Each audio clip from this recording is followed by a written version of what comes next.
जय हिंद, नमस्कार फ्रेंड। ज्योति क्लासेस में आप सभी का एक बार फिर से स्वागत है। हेलो दोस्तों, कैसे हैं आप सभी? आई होप आप सभी बहुत ही अच्छे होंगे, स्वस्थ होंगे, स्टडी अपनी कंटिन्यू कर रहे होंगे। चलते हैं हमारी आज की मॉर्निंग की क्लास की तरफ। सभी को सुप्रभात, गुड मॉर्निंग। देखते हैं आज के दिन क्या है कुछ खास। आज है 6 अगस्त। 6 अगस्त के बारे में हम डिस्कस कर लेते हैं, देन चलते हैं हमारी क्लास की तरफ। तो ध्यान दीजिएगा, 6 अगस्त को हर वर्ष हिरोशिमा दिवस यानी कि हिरोशिमा डे मनाया जाता है। हिरोशिमा डे है क्या, क्यों मनाया जाता है, देखते हैं इसका कारण क्या है। तो 6 अगस्त 1945, ध्यान दीजिएगा, 6 अगस्त 1945 को अमेरिका ने जापान के हिरोशिमा शहर पर पहला परमाणु बम गिराया था। इसीलिए जो है 6 अगस्त को हिरोशिमा दिवस मनाया जाता है। यह दिन परमाणु हमले की विनाशकारी ताकत, शांति और अहिंसा के संदेश को याद करने के लिए मनाया जाता है। इस दिवस को मनाने का उद्देश्य क्या है, तो अभी हमने कारण देखा, उद्देश्य भी देख लेते हैं। तो परमाणु हथियारों के खिलाफ जागरूकता बढ़ाना, विश्व में शांति और सह अस्तित्व को बढ़ावा देना और युद्ध के खिलाफ आवाज उठाना। तो ये क्या है हिरोशिमा दिवस मनाने के उद्देश्य। आई होप हिरोशिमा दिवस से रिलेटेड सारे ही पॉइंट्स आपके क्लियर हो गए होंगे। अब चलते हैं हमारी क्लास की तरफ। जैसा कि आप सभी जानते हैं, अभी तक हम कर रहे थे होम साइंस की सीरीज, जिसमें क्लास 6 से 12th की बुक को हमने कवर किया, यानी कि क्लास 6 से लेकर 12th तक की पढ़ाई हमने कंप्लीट कर ली है। तो आई होप आपने हमारी सारी क्लासेस देखी होंगी। उनके माध्यम से आपके होम साइंस के जो बेसिक्स है, आपका जो बेस है, बहुत ही स्ट्रांग हो जाएगा। जी हाँ फ्रेंड्स, और बहुत हद तक जितनी भी एग्ज़ाम्स आने वाले, जैसे अभी LD ग्रेड की परीक्षा हमारी देखिए यूपी में निकली है, उसका नोटिफिकेशन आया है, फिर हमारा TGT आएगा, PGT GIC का है। तो मतलब जिस भी एग्ज़ाम के लिए आप देख रहे हैं, आप प्रिपेयर कर रहे हैं, तो सभी के लिए वो सीरीज़ काफ़ी हेल्पफुल होने वाली है। चाहे आप किसी भी क्लास के लर्नर से या फिर किसी कॉम्पिटेटिव एग्ज़ाम, जैसा मैंने आपको बताया, फिर किसी भी फील्ड में होम साइंस से अपना करियर देख रहे हैं और जिसको होम साइंस बिल्कुल नहीं आती है, तो उन सभी के लिए जो है वो सीरीज़ काफ़ी हेल्पफुल होने वाली। क्यों? क्योंकि हमने बेसिक से वहाँ चीज़ें स्टार्ट की।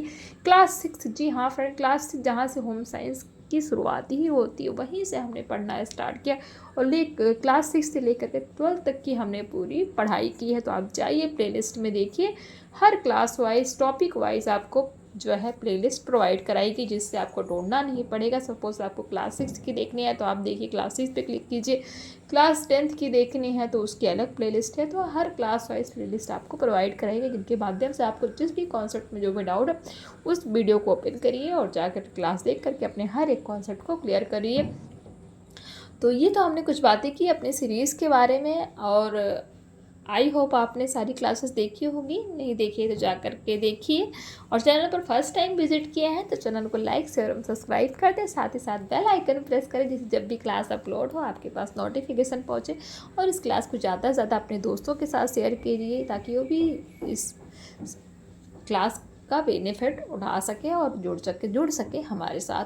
तो चलिए स्टार्ट करते हैं आज की क्लास विदाउट टाइम वेस्ट के। तो आज की क्लास में हम करेंगे फ्रेंड्स, ये आपको स्क्रीन पर दिख पा रहा होगा, क्लास 12th का गृह विज्ञान क्वेश्चन आंसर्स की प्रैक्टिस। जी हाँ, क्लास 12th गृह विज्ञान जो हमने कंप्लीट किया अभी, इसका हमने अभी प्रीवियस क्लास में जो है मॉडल पेपर 1 क्लास 12th का हमने डिस्कस किया, उसको हमने सॉल्व कर लिया है। ये है हमारा मॉडल पेपर 2 क्लास 12th का, इसको आज हम सॉल्व करेंगे। तो ये देख लीजिए, इस तरीके का आपका जो है क्वेश्चन बनते, 3 घंटा 15 मिनट का आपको समय दिया जाता है।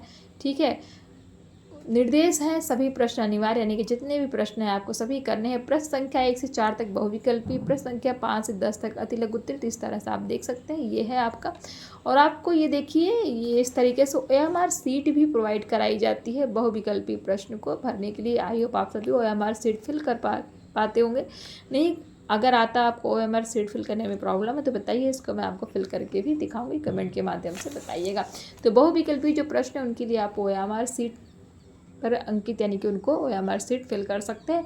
बाकी जो इसमें दे रखा है, प्रश्न संख्या 5 से 10 तक अति लघु उत्तरीय, जिनमें से प्रत्येक का उत्तर लगभग कितना लिखना, 25 शब्दों में देना है। प्रश्न संख्या 11 से 15 तक लघु उत्तरीय है, जिनमें से प्रत्येक का उत्तर लगभग 50 शब्दों में देना है। और दीर्घ उत्तरीय प्रश्न, इनका उत्तर लगभग 100 शब्दों में देना है। अभी देखिए जो LT ग्रेड की परीक्षा आई है, उसमें 125 शब्दों में आपको आंसर लिखना है, आपने देखा होगा नोटिफिकेशन में। तो इससे आपको काफ़ी हेल्प मिल सकती है। तो ये है हमारा क्लास 12th का मॉडल पेपर 2, इसमें हम सॉल्व करेंगे बहुविकल्पीय प्रश्न। तो देखते हैं प्रीवियस क्लास में फ्रेंड्स हमने जो है ज़्यादा कुछ नहीं किया था। प्रीवियस क्लास में हमने क्लास 12th का मॉडल पेपर 1 ही सॉल्व किया था। आप जा कर के देखिए, स्टडी इवनिंग में वो क्लास हुई है, वो हमारा मॉडल पेपर 1 कंप्लीट हो गया है। तो ये हमारी प्रीवियस क्लास थी। देखते हैं क्वेश्चन 1 क्या कहता है। निम्नलिखित प्रश्नों में से सही उत्तर छांट कर अपनी उत्तर पुस्तिका में लिखिए। पहला है, वह न्यूनतम स्तर आय का जो किसी भी देश उचित जीवन स्तर पाने के लिए महत्वपूर्ण होता है, वह क्या कहलाता है। अगेन क्वेश्चन रिपीट करूंगी। वह न्यूनतम स्तर आय का जो किसी भी देश में उचित जीवन स्तर पाने के लिए महत्वपूर्ण होता है, वह क्या कहलाता है। ऑप्शन ए गरीबी रेखा, ऑप्शन बी विकास दर, ऑप्शन सी जीवन की गुणवत्ता, ऑप्शन डी जीवन स्तर। तो बताइए क्या कहलाता है। तो वह न्यूनतम स्तर आय का जो किसी भी देश में उचित जीवन स्तर पाने के लिए महत्वपूर्ण होता है, वह क्या कहलाता है। जीवन की गुणवत्ता। Option C is right answer हमारा हो जाएगा। नेक्स्ट क्वेश्चन है, निम्न में से कौन सी गैर संक्रामक बीमारी है। हमने पढ़ा था ना संक्रामक और गैर संक्रामक बीमारियों के बारे में, याद कीजिए किस क्लास में पढ़ा था, कमेंट के माध्यम से बताइए। तो यहाँ जो आपको ऑप्शंस दिए हैं, तो ये पूछ रहे हैं कि इन सभी में से बताइए कौन सी ऐसी बीमारी है जो गैर संक्रामक, यानी कि बिना मतलब गैर संक्रामक मतलब जो फैलने से नहीं होती, एक दूसरे के फैलने से नहीं होती, उसी को हम क्या बोलते हैं गैर संक्रामक। और संक्रामक क्या है, जो जुकाम हो गया, सर्दी हो, वायरल फीवर हो गई, क्या हुआ गया, ये पर्सन टू पर्सन ये फैलती है ना, तो इसी को हम क्या कहते हैं संक्रामक। और गैर संक्रामक जो किसी के बिना फैले होती है, यानी कि एक दूसरे से वो हमें इफेक्ट नहीं करती है। तो आप समझ जाइए संक्रामक और गैर संक्रामक। ऑप्शन ए हृदय रोग, ऑप्शन बी मोटापा, ऑप्शन सी मधुमेह, ऑप्शन डी ये सभी।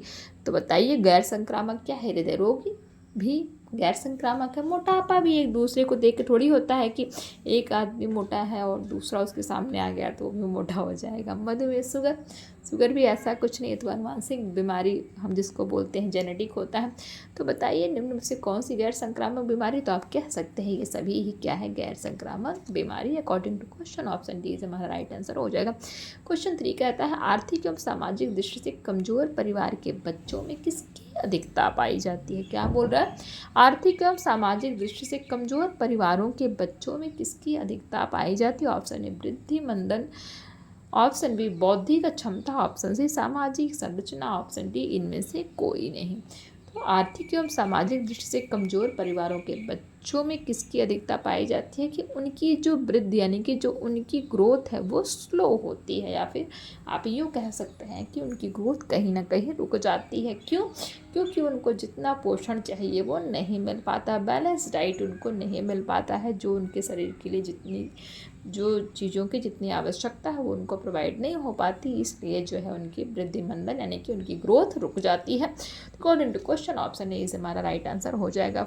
नेक्स्ट क्वेश्चन कहता है, यह एक विशेष क्षेत्र है। क्या, यह एक विशेष क्षेत्र है जिसमें आधारभूत विज्ञान विषयों जैसे रसायन और भौतिकी, पाक कला और सूक्ष्म जीव विज्ञान के अनुप्रयोग शामिल है, कहलाता है। ध्यान दीजिएगा, इस क्वेश्चन से कुछ याद आ रहा है आपको, हम जो कल का मॉडल पेपर सॉल्व कर रहे थे तो उसमें भी ये क्वेश्चन आया था, तो आप इसको इम्पोर्टेंट देख कर सकते हैं। क्या बोल रहा है, यह एक विशेष क्षेत्र है जिसके आधारभूत विज्ञान विषयों जैसे रसायन और भौतिकी, पाक कला और सूक्ष्म जीव विज्ञान के अनुप्रयोग शामिल है, क्या कहलाता है।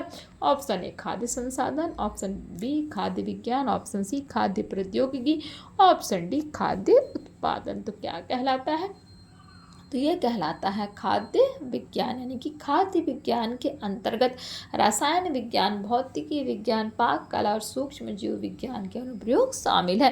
According to question option B खाद्य विज्ञान हमारा इस राइट आंसर हो जाएगा। नेक्स्ट क्वेश्चन की तरफ चलते हैं। तो खाद्यों में दिखाई न देने वाले सूक्ष्म जैविक संकट का उदाहरण है, यानी कि जो हमारे खाद्य पदार्थ होते हैं उनमें दिखाई ना देने वाले सूक्ष्म जैविक संकट का उदाहरण क्या है। Option A cream, option B धन, ऑप्शन सी इल्ली, ऑप्शन डी प्रोटोजोआ। तो क्या हो जाएगा हमारा answer protozoa. According to question option D protozoa हमारा राइट आंसर हो जाएगा। प्रोटोजोआ एक ऐसा सूक्ष्म जैविक संकट है जो कि हमारे खाने में वो दिखाई नहीं पड़ता है, हमारे खाने में वो दिखाई नहीं देता, अदृश्य हो, मतलब इसको हम बोलते हैं हमें दिखता नहीं, तो वो क्या है, प्रोटोजोआ है। नेक्स्ट क्वेश्चन है, प्रारंभिक बाल्यावस्था को विकासात्मक परिवर्तनों के आधार पर कितने भागों में बांटा जा सकता है? क्या प्रारंभिक बाल्यावस्था को विकासात्मक परिवर्तनों के आधार पर कितने भागों में बांटा जा सकता है? Option A 3, option B 4, option C 2, option D 5। तो बताइए प्रारंभिक बाल्यावस्था को विकासात्मक परिवर्तनों के आधार पर कितने भागों में बांटा जा सकता है? According to question option C यानी कि 2 भागों में बांटा जा सकता है, हमारा राइट आंसर हो जाएगा। कमेंट के माध्यम से बताइए 2 भाग कौन से हैं। हमने बहुत ही डिटेल में इनको पढ़ रखा है, अभी कुछ आपको बताना नहीं क्योंकि सब हमने पढ़ रखा है। अब इसी में आपको पता लगेगा कि आपने कितनी पढ़ाई की हुई है, अभी तक आप सीरियस होकर पढ़े भी हैं या नहीं, क्योंकि जो हम पेपर सॉल्व कर रहे हैं इसीलिए हमने पहले पेपर आपसे सॉल्व नहीं कराया। पहले आपको हमने हर चीज़ें पढ़ाई, यानी कि सब कुछ हमने वर्ड टू वर्ड चीज़ें हमने पढ़ी हुई है इस बुक में, जिससे कि आपको करने में कोई प्रॉब्लम ना आए। नहीं तो आप बोलेंगे कि क्वेश्चन तो हम सॉल्व कर रहे हैं बट हमने ये टॉपिक ही नहीं पढ़ा, तो हम क्वेश्चन कहाँ से सॉल्व करें। तो यहाँ पे ऐसा काम नहीं, पहले हमने टॉपिक पढ़ रखा है, अब आप अच्छे से क्वेश्चन सॉल्व करिए और बताइए कमेंट के माध्यम से। नेक्स्ट क्वेश्चन कहता है, भारत में गरीब है विश्व के, ध्यान दीजिएगा, भारत में गरीब है विश्व के। ऑप्शन आधे, option B 1/3, option C 1/4, option D 20%। तो बताइए भारत में गरीब विश्व के 1/3 लोग भारत में क्या है, वो गरीब, यानी कि 1/3 लोग जो हैं भारत में क्या है, गरीब हैं। नेक्स्ट क्वेश्चन है, निम्न में से कौन सा डिजाइन का तत्व नहीं है? क्या है निम्न, ये जो आपको ऑप्शंस दिए गए हैं तो इनके अकॉर्डिंग बताइए कि निम्न में से डिजाइन का तत्व कौन नहीं है। ऑप्शन है संतुलन, ऑप्शन बी बनावट, ऑप्शन सी रेखा, ऑप्शन डी सजावट। तो इसमें से कौन सा डिजाइन का तत्व नहीं है? संतुलन नहीं है, संतुलन डिजाइन का तत्व नहीं है, बनावट भी है, रेखा भी है और सजावट भी है। नेक्स्ट क्वेश्चन कहता है, अंतर्राष्ट्रीय फैशन में फ्रांस का प्रभुत्व कब से प्रारंभ हुआ? पढ़ा था ना जब हम फैशन के बारे में पढ़ते थे, तो अंतर्राष्ट्रीय फैशन में फ्रांस का प्रभुत्व कब से आरंभ हुआ? ऑप्शन ए 19वीं सदी के प्रारंभ से, ऑप्शन बी 20वीं सदी के प्रारंभ से, ऑप्शन सी 18वीं सदी के प्रारंभ से, ऑप्शन डी कहता है 17वीं सदी के प्रारंभ से। तो बताइए अंतर्राष्ट्रीय फैशन में फ्रांस का प्रभुत्व कब से प्रारंभ हुआ? आपको पता होना चाहिए, 18वीं सदी से प्रारंभ हुआ। According to question option C is हमारा राइट आंसर हो जाएगा। नेक्स्ट क्वेश्चन कहता है, वस्त्रों की धुलाई कला के क्षेत्र में किस तरह की निपुणता की आवश्यकता होती है? जी हाँ, वस्त्रों की धुलाई कला के क्षेत्र में किस तरह की निपुणता की आवश्यकता होती है? ऑप्शन है सौंदर्य परक रुचिकर परिणाम, ऑप्शन बी सुसज्जित वस्त्र, ऑप्शन सी रंगाई एवं कढ़ाई, ऑप्शन डी देख रेख व रख रखाव। तो बताइए वस्त्रों की धुलाई कला के क्षेत्र में किस तरह की निपुणता की आवश्यकता होती है? सौंदर्य परक रुचिकर परिणाम की आवश्यकता होती है। According to question option A is हमारा राइट आंसर हो जाएगा। नेक्स्ट क्वेश्चन की तरफ चलते हैं, पैदल लंबी यात्रा और जोखिम भरे खेल इत्यादि में भाग लेने वाले लोग कहाँ ठहरते हैं? बताइए पैदल लंबी यात्रा एवं जोखिम भरे खेल इत्यादि में भाग लेने वाले लोग कहाँ ठहरते हैं? ऑप्शन ए धर्मशाला में, ऑप्शन बी आयोजक संस्था में, ऑप्शन सी होटल में, ऑप्शन डी सुसज्जित शिविर में। तो बताइए कहाँ ठहरते हैं? तो सुसज्जित शिविर में वो ठहरते हैं। कौन? जो लोग पैदल लंबी यात्रा एवं जोखिम भरे खेल में भाग लेते हैं। नेक्स्ट क्वेश्चन कहता है, निम्न में से उपभोक्ता की समस्या कौन सी है? पढ़ा था ना हमने उपभोक्ता कंज्यूमर्स के बारे में, तो बताइए इन सभी ऑप्शंस में से उपभोक्ता की समस्या कौन सी? ऑप्शन है मिलावट, ऑप्शन बी अधिक कीमत, ऑप्शन सी गलत मापतौल, ऑप्शन डी ये सभी। तो बताइए क्या है? तो उपभोक्ता की सारी ही समस्याएं, मिलावट की भी समस्या उसको फेस करनी पड़ती है, अधिक कीमत की भी समस्या से वो गुजरता है, गलत मापतौल की समस्या भी उपभोक्ता को फेस करनी पड़ती है। तो according to question option D यानी कि ये सभी हमारा राइट आंसर हो जाएगा। उपभोक्ता यानी कि कंज्यूमर है क्या? कमेंट के माध्यम से बताइए होते कौन है उपभोक्ता? बहुत ही डिटेल में हमने इसके बारे में चर्चा की है। नेक्स्ट क्वेश्चन कहता है, पत्रकारिता का विकास एक क्या है? डैश क्रियाकलाप है। पत्रकारिता का विकास एक डैश क्रियाकलाप है। कैसा? ऑप्शन ए राजनैतिक, ऑप्शन बी सामाजिक, ऑप्शन सी समसामयिक, ऑप्शन डी आर्थिक। तो पत्रकारिता का विकास एक क्या है? सामाजिक क्रियाकलाप है, क्योंकि पत्रकारिता क्या होता है? समाज में ही किया जाता है। तो पत्रकारिता का विकास एक क्या है? सामाजिक क्रियाकलाप है। According to question option B is हमारा राइट आंसर हो जाएगा। नेक्स्ट क्वेश्चन की तरफ चलते हैं, तो किस आयु के दौरान शिशु अनजान व्यक्ति को देखकर भयभीत होने लगता है? यानी कि जो बच्चा होता है वो किस आयु की अवधि तक लोगों को, अनजान लोगों को देखकर भयभीत होने लगता है, डरने लगता है? तो ऑप्शन है 8 से 12 माह यानी कि महीने, 5 से 6 माह, नेक्स्ट ऑप्शन सी 2 से 6 माह, ऑप्शन डी 7 से 6 माह। तो बताइए किस आयु के दौरान शिशु अनजान व्यक्ति को देखकर भयभीत होने लगता है। तो हमारा क्या हो जाएगा आंसर, ऑप्शन ए 8 से 12 महीने का जो बच्चा जब होता है वो तो अनजान लोगों को देखकर डरने लगता है, भयभीत होने लगता है, क्योंकि वो अपने और लोगों बाहर के लोगों में फ़र्क महसूस करने लगता है। तो अकॉर्डिंग क्वेश्चन ऑप्शन ए 8 से 12 महीना हमारा राइट आंसर हो जाएगा। नेक्स्ट क्वेश्चन कहता है संस्थानों की आवश्यकता हमेशा किसे रहती है। संस्थानों की आवश्यकता हमेशा किसे रहती है।